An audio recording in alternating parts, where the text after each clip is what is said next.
నమస్కారం. Welcome to our YouTube channel అనగనగా ఓ కథ. మంచి కథలు వినడానికి మా ఛానల్ని తప్పకుండా సబ్స్క్రైబ్ చేయండి. అలాగే మీ ఫ్రెండ్స్ అండ్ ఫ్యామిలీకి షేర్ చేయండి. ఇల్లేరమ్మ కథల్లో నారింజ సమ్మర్ స్కూల్ అనే అంకానికి స్వాగతం. నాది 4th ఫారం పరీక్షలు కూడా అయిపోయాయి.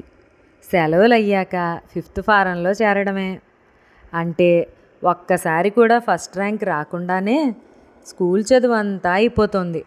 నిరుడంటే సెలవుల్లో చచ్చేలా పనిచేయడం నేర్చుకున్నాం. ఇప్పుడైతే పెద్ద అయిపోతున్నాం కదా, ఇంకా చిన్న చిన్న పనులు నేర్చుకుంటున్నామంటే ఎవరైనా నవ్వుతారు కూడా. అమ్మకు కూడా నా మీద అంత నమ్మకం వచ్చేసిందంటే సాయంత్రాలు కూర మాడకుండా కలపడం, పచ్చడి నూరడం లాంటివి నాకే వదిలేస్తుంది. చిన్నారికేమో కంచాలు పెట్టడం, వంటిల్లు కడగడం, ఇందుకి బుజ్జికి పొద్దున్నే పక్కలెత్తడం, దుప్పట్లు మడత పెట్టడం లాంటి చిన్న చిన్న డ్యూటీలు. నే వాళ్ళంత ఉన్నప్పుడు నా చేత ఎంత పెద్ద పనులు చేయించేదో.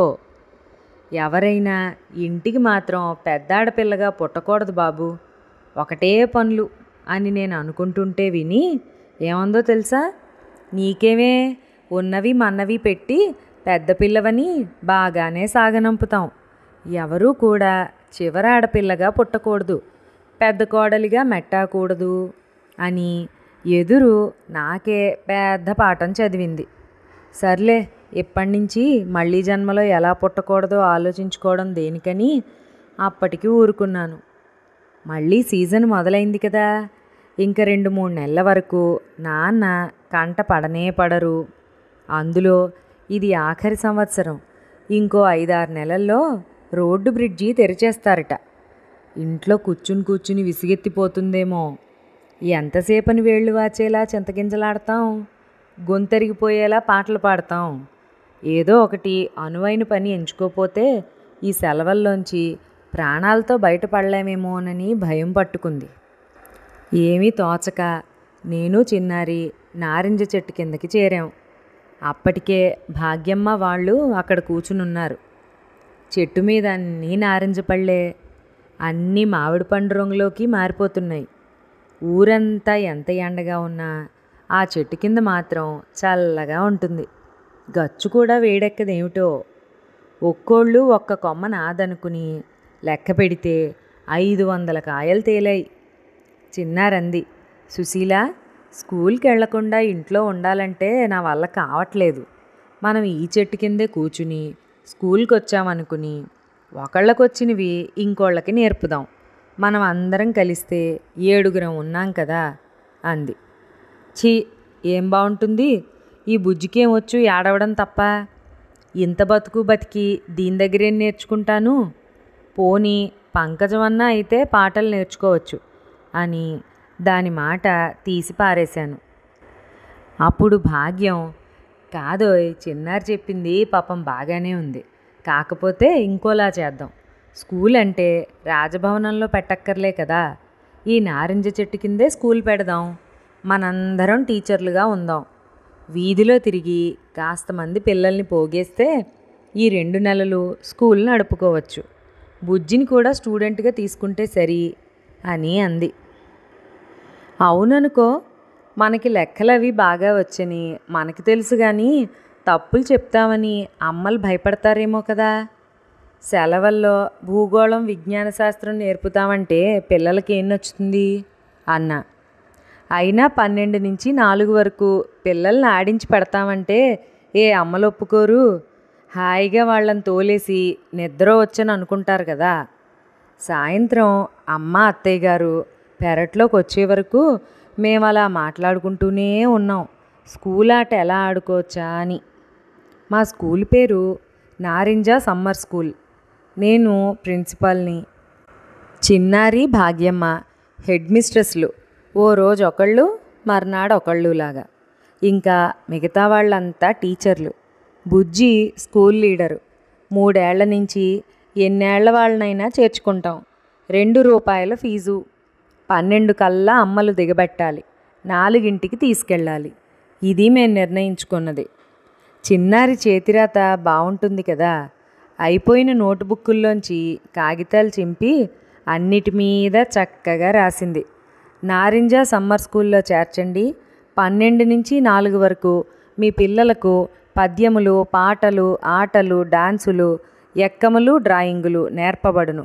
మధ్యలో నారింజ రసం ఇచ్చదము అని ఒక 50 కాగితాలు తయారు చేసింది, ఒకేలాగా అచ్చుగుద్దినట్లు. ఆ పని అయ్యేటప్పటికీ రాత్రి చాలా చీకటైపోయింది.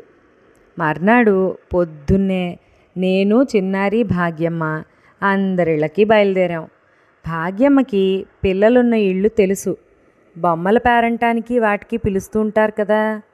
స్కూల్లో ఎంత బాగా పాఠాలు చెప్తావో ఎలా వర్ణించి చెప్పానంటే కొందరు అమ్మలు అడిగారు కూడాను, మేం కూడా రావచ్చా మీ స్కూల్కి?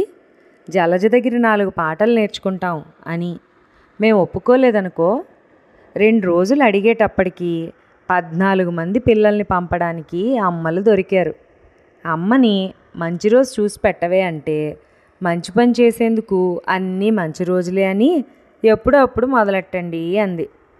ఇంక ఈవిడితో లాభం లేదని అత్తయ్య గారిని అడిగితే క్యాలెండర్ చూసి బుధవారం సరస్వతీదేవికి ప్రీతని ఆ వేళ మొదలెట్టండి అన్నారు. ఇంకా సెలవులు ఎలా గడిచిపోయాయో నారింజ చెట్టుకే తెలియాలి. టైం టేబుల్ వేసేందుకే 2 రోజులు పట్టింది. మరి పిల్లలకి విసుగొస్తే మళ్ళీ రారు కదా. టైం టేబుల్ తయారు చేయాలంటే మాటలు కాదు. స్కూల్కి పిల్లలంతా చేరగానే ముందుగా ప్రార్థన. ఎవరికి అప్పటి వరకు తెలియని వరలీల గానలోల అని ఓ పాటని జలజ పాడాలి. అచ్చు మార్చింగ్ సాంగ్ లాగా ఉంటుంది. నిద్రపోయే వాళ్ళు కూడా లేవాల్సిందే. ఆ తర్వాత మరి నేను ప్రిన్సిపల్ని కాబట్టి ఈరోజు మాట అని ఎక్కడెక్కడో పెద్దవాళ్ళు చెప్పినవి తీసుకొచ్చి వాళ్ళకి చెప్పాలి. మళ్ళీ వార్తలు చదివి వినిపించాలి. సినిమా వార్తలు మాత్రం చదవకూడదు. మొదటి క్లాసు భాగ్యమ్మ నోటి లెక్కలు, ఎక్కాలు. కాస్తో కూస్తో చదువు లాంటిది ముందు అయిపోతే మంచిది కదా. లెక్కలు అయిపోయాక చిన్నారి తెలుగు క్లాసు.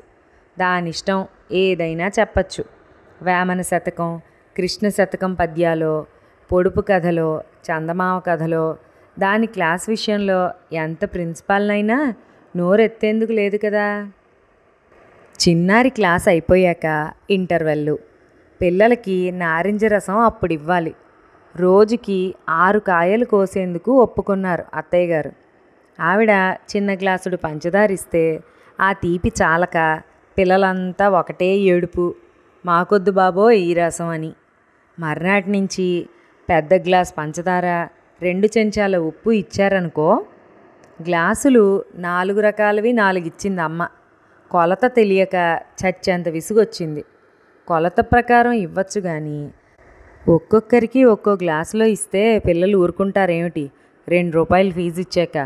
అందుకని ఒక్క గ్లాసే కడిగి ఒకళ్ళ తర్వాత ఒకళ్ళకి ఇవ్వాలి, ఎంత టైం పట్టినా. ఇంటర్వెల్ అయ్యాక మళ్ళీ క్లాసు. చరిత్ర క్లాసు చెప్తామన్నమాట. అంటే మామూలు నిజం చరిత్ర కాదు.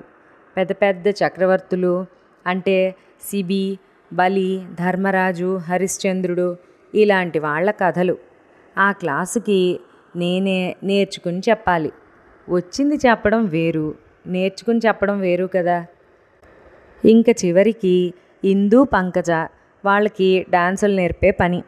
క్లాస్ మధ్యలో భరతమాతను నించోబెట్టి ప్రతి డ్యాన్స్కి ఆవిడ ఉండాలి కదా మధ్యలో.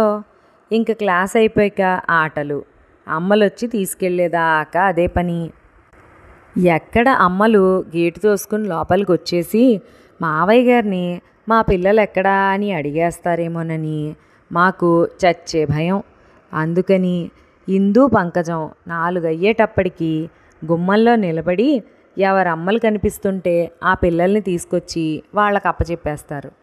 మధ్యాహ్నాలు పిల్లలు బడికొచ్చినప్పుడు కూడా అంతే. వీధి గేటు దగ్గరే వాళ్ళని అప్పచెప్పుకుని సందులోంచి నెమ్మదిగా తీసుకొచ్చి పెరట్లో వదిలేస్తారు. మా బడి నడపడం మొదలుపెట్టి నెల్లాళ్ళైనా మావయ్య గారికి చీమ కుట్టినంత అనుమానం కూడా రాలేదు. ఎలా వస్తుంది? 11 గంటలకి మావయ్య గారు పెరుగు అన్నంలో ఉండగానే అత్తయ్య గారు హాలు కిటికీలకి కమ్మగా తడిపిన వట్టివేళ్ల తడికెలు దింపేసి ఫ్యాన్ వేసేసి ఆయనకో చాపా దిండు ఇచ్చేసి హాల్ అంతా చీకటి చీకటిగా అమర్చుతారు కదా. ఆవిడ వంట తిని ఆ హాల్లో నేల మీద దిండేసుకు పడుకుంటే ఇంకెవ్వరైనా 4 లోపల లేవగలరేమిటి? ఇంక పిల్లలు పెద్దలు అంతా సందులోంచో మా వాటాలోంచో మసలాల్సిందే. స్కూల్ మొదలుపెట్టాక ఒక్క పిల్ల కూడా ఒక్కరోజు కూడా మానలేదు. పైపెచ్చు కొన్ని రోజులు 20 మంది అయిపోతున్నారు. మరి వేసంకాలం సెలవులని చెప్పి కొందరికి అత్తయ్యల పిల్లలు పిన్నిల పిల్లలు వచ్చేస్తారు కదా. అలా ఎవరైనా వచ్చినా మేము మళ్ళీ ఎక్కువ డబ్బులు తీసుకోం. చుట్టాలను డబ్బు అడగకూడదు కదా. ఈవేళ చిన్నారిది పొడుపు కథలు సామెతలు క్లాస్ అవుతోంది. దానికి పాఠం చెప్పడం మాత్రం భలేగా వచ్చు. చచ్చేలా చదివి చెప్తుంది కదా. నేను భాగ్యమ్మ రసం తీస్తూ కూడా పాఠం వింటున్నాం, దానికి తెలియకుండా ఉండేట్లుగానే. ఇంతలోకి ధడాల్న వంటిల్లు తలుపు తీసుకుని మావయ్య గారు వచ్చారు. మేము ఎక్కడి వాళ్ళం అక్కడ ఉండిపోయాం, గుండెలు ఆగినట్లయిపోయి. ఎవరి పిల్లలు వీళ్ళు? ఏమిటి భాగ్యం, ఏం చేస్తున్నారు? భాగ్యానికి నోట్లోంచి మాట వస్తేగా. మా నాన్న కాదుగా, అందుకని ధైర్యంగా నేనే చెప్పా. లేదు మావయ్య గారు, పిల్లలు ఎండలో ఆడకుండా ఓ చోట కూర్చోబెట్టి లెక్కలు పద్యాలు అవి నేర్పిస్తున్నాం అన్నాను. జలజ ఏం చేస్తోంది? దాన్ని 4 గీతాలు నేర్పమని వీళ్ళకి, వచ్చిన వాళ్ళకి వస్తాయి, ఉత్త లెక్కలు చేయడం వస్తే ఏం లాభం అంటూ దొడ్లోది ఓ తువ్వాలు తడిపి భుజానేసుకుని వెళ్ళిపోయారు. ఆహా, ఇంక ఒకటే గెంతులు. మేము ఉత్తుత్తినే భయపడ్డాం కానీ మంచి పనులు చేస్తే ఆయన మాత్రం ఎందుకు కోప్పడతారు? సెలవులు ఇచ్చారు కదా అని కళ్ళు నోరు చెవులు అన్నీ కుట్టేసుకోలేం కదా. అది ఆయనకి తెలియదేమిటి? విన్నారు కదా పిల్లలంతా కలిసి చక్కగా నడిపించిన నారింజ సమ్మర్ స్కూల్ సంగతులు. ఈ విషయం జరిగే టైం చూస్తే ఇంచుమించుగా 50-60 సంవత్సరాల ముందు జరిగిందండి. అసలు అవకాశం కల్పించాలే కానీ పిల్లలు ఎంత క్రియేటివ్గా ఆలోచించి సొంతంగా ప్లాన్ చేసుకుని అందరూ కలిసి పనిచేస్తూ ఏదైనా సరే సక్సెస్ఫుల్గా వర్కౌట్ చేయగలరని ఈ ఎపిసోడ్ ద్వారా మనకు తెలుస్తుంది. మీరు కూడా చిన్నప్పుడు సమ్మర్ హాలిడేస్లో చేసిన అల్లరి పనులన్నీ కామెంట్స్లో మాకు చెప్పండి. అలాగే ఈ వీడియోని లైక్ చేసి షేర్ చేయడం అస్సలు మర్చిపోవద్దు. మొదటిసారిగా ఎవరైనా చూస్తుంటే కనుక తప్పకుండా మన ఛానల్ని సబ్స్క్రైబ్ చేయండి. మరొక మంచి ఎపిసోడ్తో మళ్ళీ కలుద్దాం. అంతవరకు సెలవు.